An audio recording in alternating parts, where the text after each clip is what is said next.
Hi friends, అందరూ ఎలా ఉన్నారు? నేనైతే చాలా బాగున్నానండి. మీరందరూ కూడా బాగుండాలని మనస్ఫూర్తిగా దేవుని కోరుకుంటున్నాను. Welcome back to our channel. ఇంకా వీడియో స్టార్ట్ అవ్వగానే టీ తాగుతూ కనిపిస్తుంది ఏంటి వీడియోలో అనుకుంటున్నారా? అవునండి, రోజైతే వ్లాగ్ అయితే తీయాలనుకున్నానండి. చాలా రోజులు అయిపోయింది మేము ఇల్లు మారినాక ఒక్కసారి కూడా ఇంట్లో వ్లాగ్ అయితే షూట్ చేయలేదనమాట. ఈరోజుతో మీతో మాట్లాడాలనిపించింది, అందుకైతే వీడియో షూట్ చేశానమాట.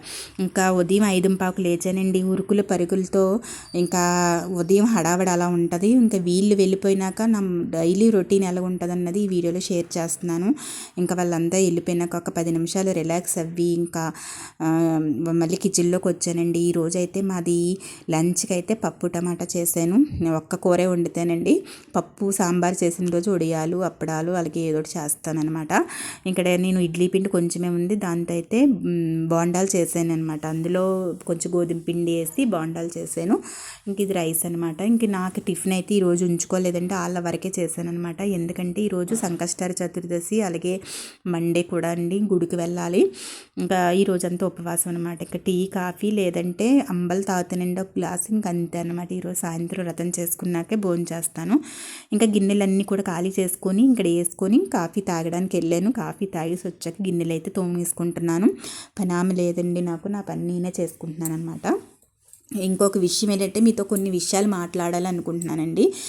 వరలక్ష్మి వ్రతం వస్తుంది కదా, అసలు షాపింగ్స్ అయిపోయాయా అని అడగాలి అనుకుంటున్నాను, కానీ అలా అడగాలి కూడా అనిపించలేదండి. ఎందుకంటే నిన్న ఒక ఇన్సిడెంట్ జరిగిందనమాట. వరలక్ష్మి వ్రతంకి షాపింగ్ తీసుకువెళ్ళలేదని చెప్పి ఒక ఆవిడ వాళ్ళ హస్బెండ్తో పెద్ద గొడవ పెట్టుకొని హ్యాంగ్ చేసేసుకుందండి. అసలు అది విని నాకు ఎంత అసలు షాక్ అంటే ఒక్క 10 నిమిషాలు అలా నేను ఎంత షాక్ అయిపోయానో. అసలు ఎటు వెళ్ళిపోతుందో సమాజం, అసలు ఎందుకు ఇలా ఆలోచిస్తున్నామో కూడా అర్థం కాలేదండి. అసలు వరలక్ష్మి వ్రతం అన్నది ఒక పూజ వ్రతాలు అన్నది ఏదో భక్తికి ఏదో ముక్తి రావడానికి మనకి ఇది రావడానికి చేసుకుంటాం, కానీ ఆర్భాటాలు హంగులు ఏటో నాకైతే అర్థం కావట్లేదు. ఉన్నంతలో చేసుకోవాలి, కానీ ఏటో నాకు ఏమీ తెలియట్లేదండి. మెయిన్ సోషల్ మీడియా ప్లాట్ఫామ్ అన్నది చాలా ఇదిగా ఉందంటే యూట్యూబ్ ఇలా ఓపెన్ చేయగానే ఇంకా శ్రావణ మాసం వచ్చిందంటే ఇంకా బాధుడే అనమాట వీడియోస్. మేము ఇన్ని వేలు చీరలు కొనుక్కున్నాము, మేము ఇంకా ఇలా కొనుక్కున్నాము అలా కొనుక్కున్నాము అని చూపించడం కూడా అలాగేనండి. నేను ఇంతకుముందు వీడియోస్ చేశానండి, కొనుక్కొని చూపించడం, ఇలా ఇవి కొనుక్కున్నాను అవి కొనుక్కున్నాను. అవి చేసినప్పుడు నాకు అవి ఏమి అనిపించలేదు, కానీ తర్వాత నాకు చాలా బాధ అనిపించింది ఆ వీడియో పెట్టినందుకు. లాస్ట్ ఇయర్ నేను ఒక వీడియో చేశానండి. నేను ఈ శారీ కొనుక్కున్నాను, ఇది కొనుక్కున్నానని చూపించాను అనమాట. కాస్ కొనుక్కున్నాను అలాగే శారీ కొనుక్కున్నానని చూపించాను. అందులో అది చేసిన తర్వాత నాకు ఆలోచన వచ్చిందనమాట. అది కూడా కొనుక్కోలేని వాళ్ళు ఉంటారు కదండి, ఎందుకంటే మిడిల్ క్లాస్ వాళ్ళు, ఆ తర్వాత పేదవాళ్ళు ఉంటారు. వాళ్ళు వీడియో చూసినట్టు బాధపడుతూ ఉంటారు కదా, అనిపించింది అనమాట. చాలా అనవసరంగా చేసేనే వీడియో అని అనిపించింది. అప్పుడు నేను అలాగే అనుకునేదాన్ని అండి, వీడియోస్ చేసినాడు ఏదో వ్యూస్ వచ్చేయాలని చెప్పి వాళ్ళు చేశారని మనం చేసామని వాళ్ళు. తర్వాత మనకి కొంచెం ఆలోచన వచ్చిందనమాట, ఇలా చెయ్యకూడదు. ఏ పూజలు అసలు అంగులు ఆర్భాటాలు లేకుండా మామూలుగా చేసుకుంటే ఎందుకు ఆ పూజలు ఫలించవు అని నాకు అనిపించింది.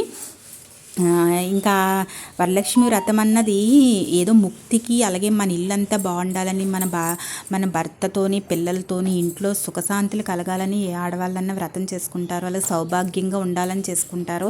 అలాంటి వ్రతం గురించి ఇలా గొడవలు పడి ఇంతవరకు తెచ్చుకోవడం, ఆమె అలా లాస్ట్ మినిట్లో వాళ్ళ హస్బెండ్ చూసి హాస్పిటల్లో జాయిన్ చేశారండి. రేపు ఏదైనా జరిగి ఉంటే ఆ పిల్లల పరిస్థితి ఏంటి?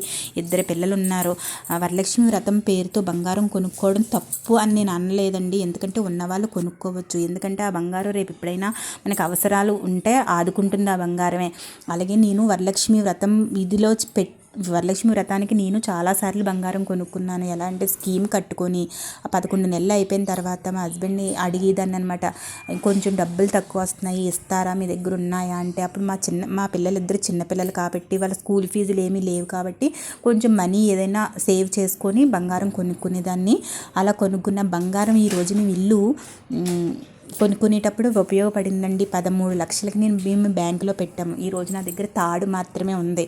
నేను చిన్నగా కొన్న బంగారం అంతా బ్యాంకులో పెట్టాను ఆ రోజు ఇల్లు గురించి. ఎందుకంటే మేము ఇంకా అది ఎక్కడ అప్పు తేలేదు బయట.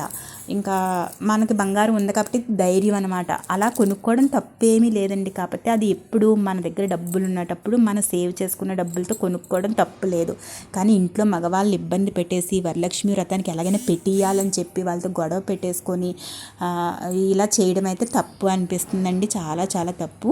ఉన్నంతలోనే మనకి ఎంత కలిగిందో అంతే పెట్టుకుంటే మంచిది.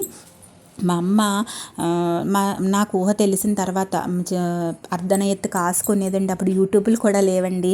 అర్ధన ఎత్తు కాసుకునేది. ఆ కాసు ఓ సంవత్సరం కొనలేని పరిస్థితి వస్తే కనుక పసుపు దారం ఉంటుంది కదండి, తెల్ల దారంకి పసుపు కొమ్ము కట్టి అది కలసానికి వేసేదనమాట. నాకు బాగా గుర్తు. ఇంకా మిగతా అన్నీ కూడా ఎంతవరకు మనకి కలిగిందో, అమ్మవారు ఎంతవరకు ఇచ్చారో అంతవరకు చాలా తృప్తిగా, చాలా ఇదిగా, చాలా ప్రశాంతంగా పూజ చేసుకునే వాళ్ళు. అంతా బాగానే ఉండేది.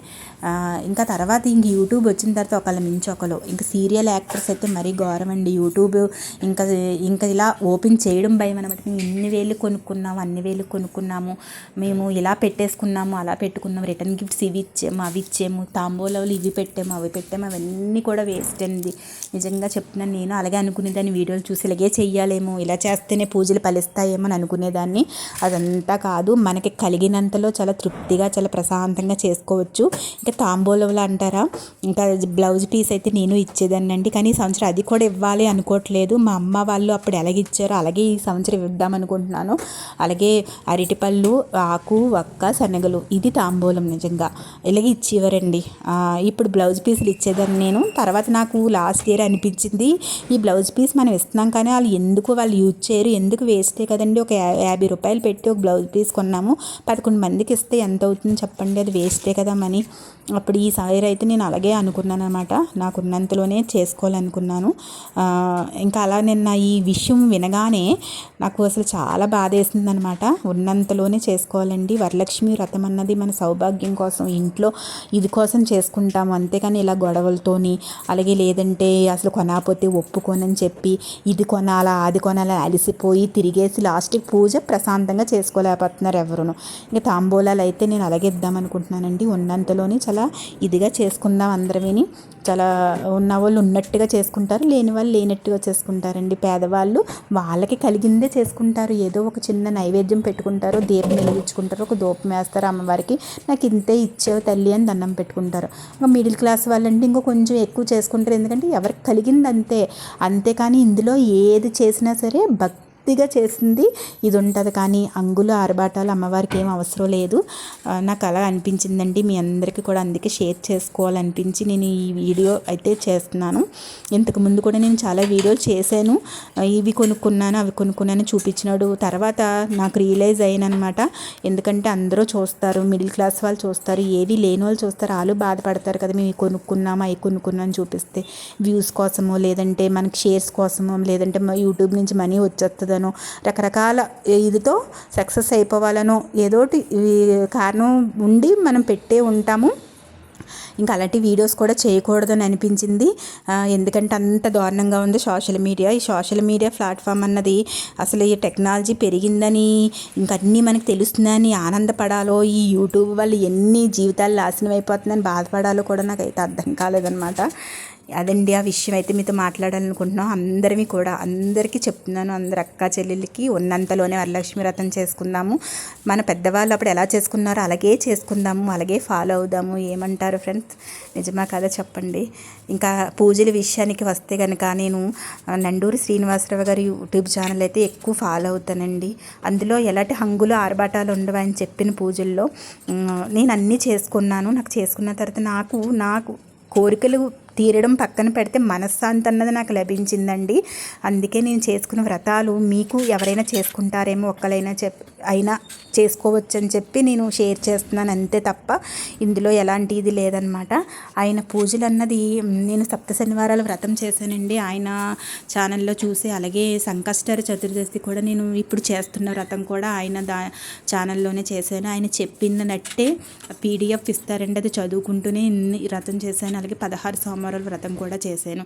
నాకు చాలా బాగా అనిపించింది. ఈ సంవత్సరం కూడా మళ్ళీ 4 నెలలు చాతుర్మాస్యం కదా, ఈ చాతుర్మాస్యంలో అయితే మళ్ళీ 16 సోమవారాల వ్రతం అయితే మొదలు పెట్టాలనుకుంటున్నాను. అసలు ఈ సోమవారం మొదలు పెడదాం అనుకున్నాను, కానీ సంకష్ట చతుర్దశి అలాగే 16 సోమవారాల వ్రతం రెండు కూడా ప్రదోష కాలంలో చెయ్యాలి కాబట్టి 2 వ్రతాలు చెయ్యలేనని చెప్పి ఇంకా ఈరోజైతే మొదలు పెట్టలేదు. ఇంక నెక్స్ట్ వీక్ అయితే మొదలు పెడతానండి. 16 సోమవారాల వ్రతం కూడా ఈ సంవత్సరం చెయ్యాలనుకుంటున్నాను. చూద్దామండి ఎంతవరకు నాకు ఓపిక భగవంతుడు ఇస్తాడో. ఇంకా మామూలుగానే నేను ఇలా పూజ చేసుకుంటున్నాను. ప్రతిరోజు దీపారాధన చేసుకుంటాను కదా, ఇంకా ఈరోజు అయితే దీపారాధన చేసేసుకొని ఇప్పుడైతే ముడుపు కట్టాలన్నమాట. సంకష్టార గణపతికి ముడుపు కట్టాలి.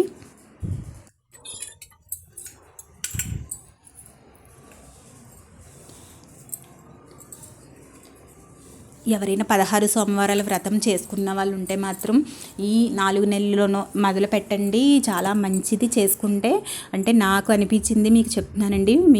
మీకు అనిపించి మీకు చేసుకోవాలన్న ఇది ఉంటే కనుక తప్పకుండా చేసుకోండి. మనం చేసుకున్న పూజలు ఇది ఏదైనా ఎప్పుడైనా ఏ కష్టకాలంలో మనల్ని ఆదుకుంటాయి.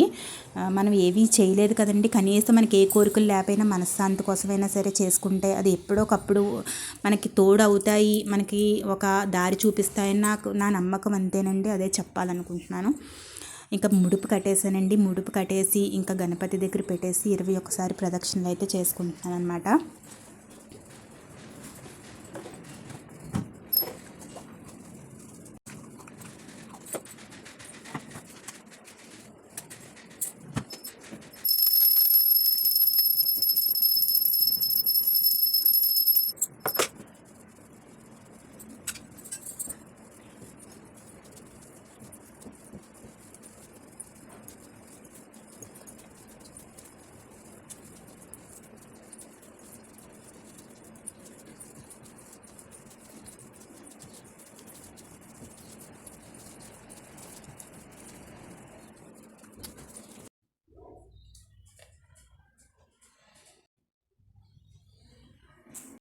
ఇంకా పూజ అయిపోయాక గుడికి అయితే బయలుదేరానండి. ప్రతి మండే కూడా గుడికి వెళ్తాను నేను. శివయ్య దగ్గరికి వెళ్ళకపోతే మనసు ఇది అవ్వదు. ఇంకా వెళ్తాను. ఇంకా లేట్ అయింది ఈరోజు కొంచెం పని అంతా అయ్యేసరికి.